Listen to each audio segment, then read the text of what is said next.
Hello and welcome to the MJCast, or more specifically, episode 0 of the MJCast. We are just absolutely excited that this show is finally happening. This is something we've been working towards for a very long time, and we just cannot wait to get this show out there as a podcast for people to hear, with our official episode 1 kicking off in the coming months. Now, you might be asking, why are these guys putting out an episode 0? What is that? What's episode 0? Well, the reason we're doing one, and a lot of podcasts actually do this, it's more or less a test episode, and we're just putting this out there just to see how everything goes with our iTunes feed and all the other different mechanisms we're using to get the MJCast out into the wild. So there's a lot that goes on behind the scenes with our website, themjcast.com, and how that links up with iTunes, and then how all of that works together so that the audio file, the podcast, is eventually delivered to you on your devices all around the world to listen to some great Michael Jackson content. So again, welcome to the show. I think I'll start off actually by talking about how much I love the medium of podcasting. I listen to a lot of podcasts. I've been a fan of the medium for a long time. I actually listen to roughly, I'd have to say, about 10 different podcasts a week across a wide variety of topics. I love technology, I love film and music, and I was on the iTunes store recently and just looking through what was available for all different categories, and I typed in Michael Jackson, like I do often, just to see what's out there. And surprisingly, there wasn't a lot that came up.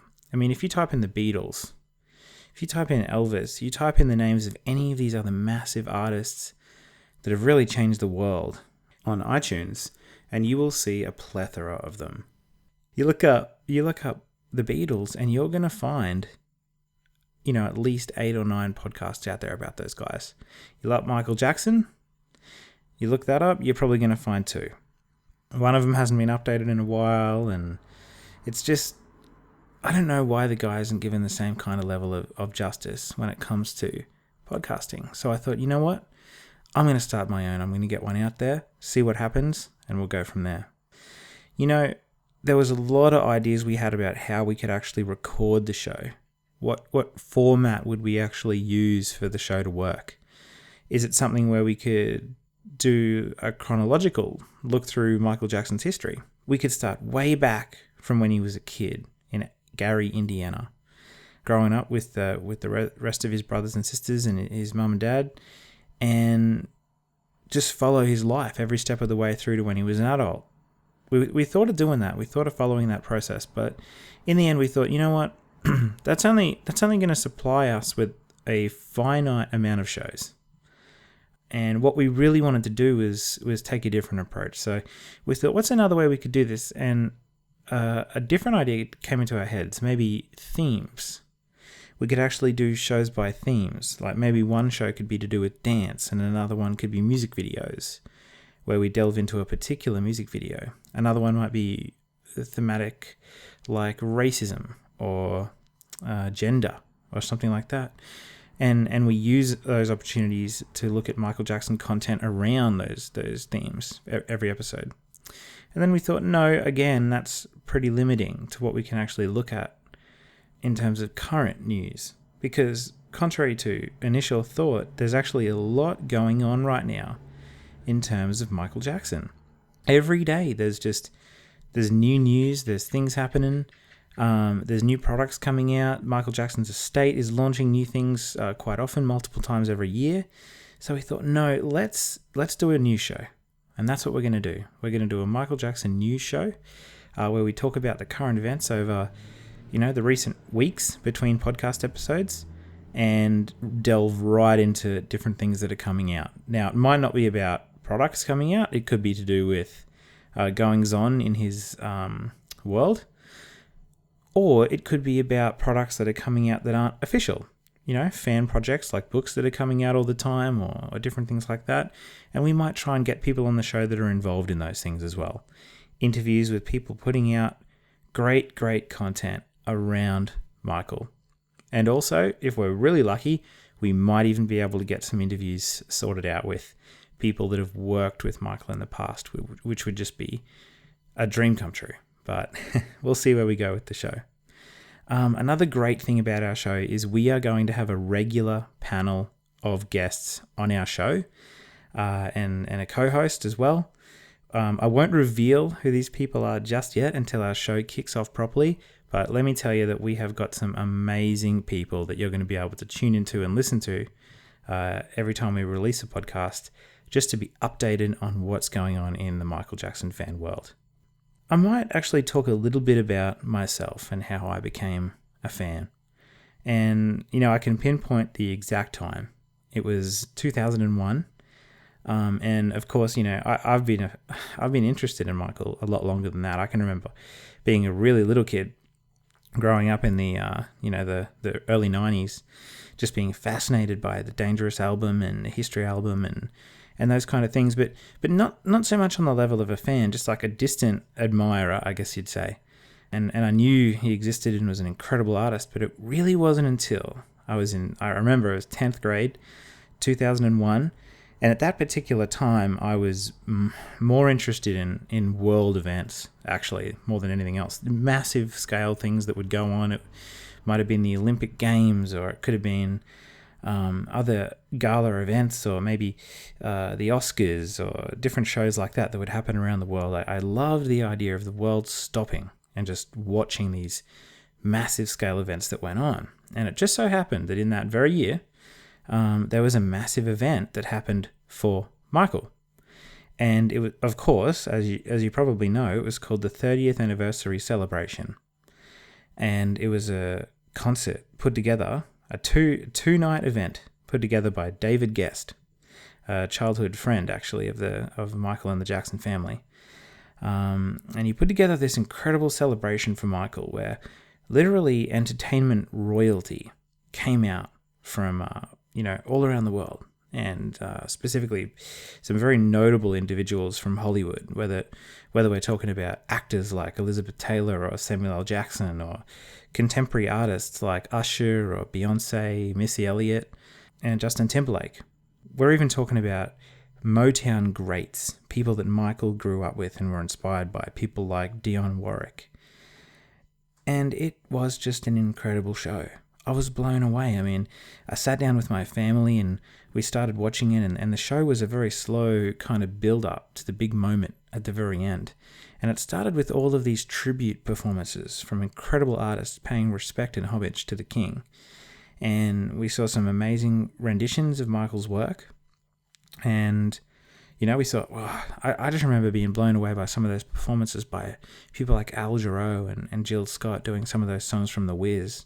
Or whether it was Destiny's Child doing an incredible rendition of, I think it was Bootylicious, and in the middle of it they did a great little Billie Jean performance to honor the king as well. And I just think all of that was really great, and I was blown away. But there was this moment, when Liz Taylor came out on the stage and she introduced what was to go down as a historic moment in music history when the Jacksons reunited for the first time on stage since the Victory Tour. And there's, up pops Michael from the stage, and the brothers are there, and they launch Can You Feel It? And they're singing and they're dancing, and you gotta remember that I was just a teenager at this time watching this, not having much experience knowing who these guys are. And, what are my friends listening to at that time? It's, Blink-182 and Limp Bizkit and Eminem and all these different bands. And here I am watching the Jacksons and just thinking these guys are untouchable. And they were. They just held my attention for that entire set.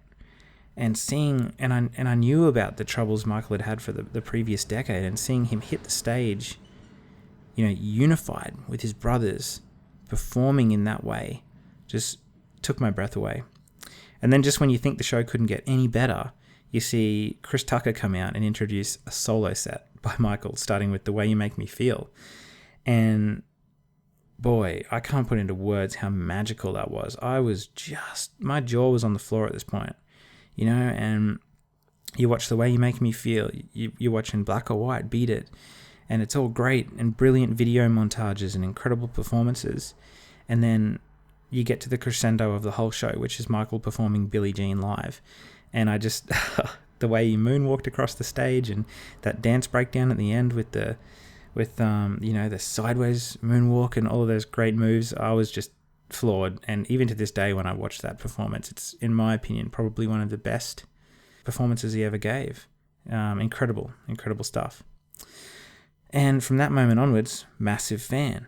Absolutely. Followed him every step of the way until, today. And whether it was, some of those really high points of him putting out some great products like Number Ones and the Ultimate Collection, Thriller 25, and then ultimately preparing for This Is It, his incredible comeback concerts, or whether it was some of those low points like his trial against false child molestation charges. There's been some great times and there's been some tough times for Michael fans, but at the end of it all, the thing is, with that last decade of his life, I feel really privileged that I was able to be a fan during that time, because we were able to stand by him through thick and thin. And if I can say one thing, it's incredible that by the end of his life, he was ready to hit that stage again and do what he did best, and just show the world why he is the king of pop. And I believe we did see a lot of that in the This Is It documentary film that came out around the time of his death. So it's been an incredible journey. I can't wait to continue that journey, and just uphold his legacy on this podcast by checking in and talking about latest news and products that are coming out. I can't wait for you guys to be able to engage with this podcast and hear what we've got to say. I won't give too much away, but it's going to be very, very exciting. We've been wanting to do this for a very long time. Ever since I started to listen to podcasts a few years ago, this is something that I've been wanting to do for years. If you want to find us online, there's a bunch of different places you can go. Probably the best place to visit first would be our website, which is themjcast.com. And if you go there, it's actually got a header at the top of the page with links right there to all of the other social networks we're on. We're on Facebook at www.facebook.com/themjcast. We're on Twitter at themjcast. We're on Instagram at themjcast. And we're also on YouTube.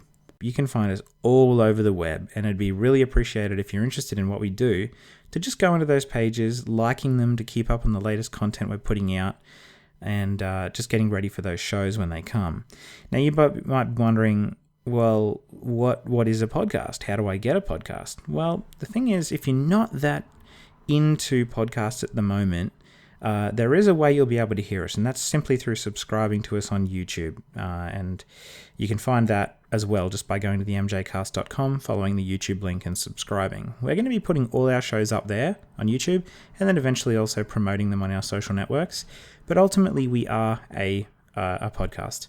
So we'd really appreciate it if you got into a great podcasting application on your iPhone, iPad, Mac, Windows computer, Android device, whatever you use. Download a podcast application on there. There's a whole bunch you can get. Apple have their own official podcast application called Podcasts, funnily enough, which you can find us through just by searching the MJCast through that application. But honestly, the quickest way to officially subscribe to our podcast through a podcasting application is just by going to our website, themjcast.com, and hitting that button up the top right, which says, I believe it says subscribe to our podcast, and you can get to us through that way. How do podcasts work? Well, quite easy. Your podcast application is just something that's going to update every time a new show comes out, and it's kind of like iTunes. You jump into it, you hit play, and you've got a new episode to listen to us talk all about Michael Jackson. How long are our shows going to be? Look, we are hoping for, quite lengthy shows. There's going to be around 3 or so of us discussing topics on each show, hopefully 2 or 3. And that means that if we're covering 5 or 6 news items and doing a deep dive into some different discussions about things going on with Michael at that time, we're looking for around about hour-long episodes or even longer. So a lot of content there for you guys to engage with when we start putting shows out. When are they going to start coming? Well, that's the thing. We're thinking about releasing our first episode within the next few months, or next couple of months, so definitely stay tuned. We're going to be putting out lots of exciting content but even before then, some different projects on our social networks. So stay tuned. Hopefully you enjoy the show as much as we like making it. So anyway, keep Michaeling, and we can't wait to release episode 1 of the MJCast. Thank you.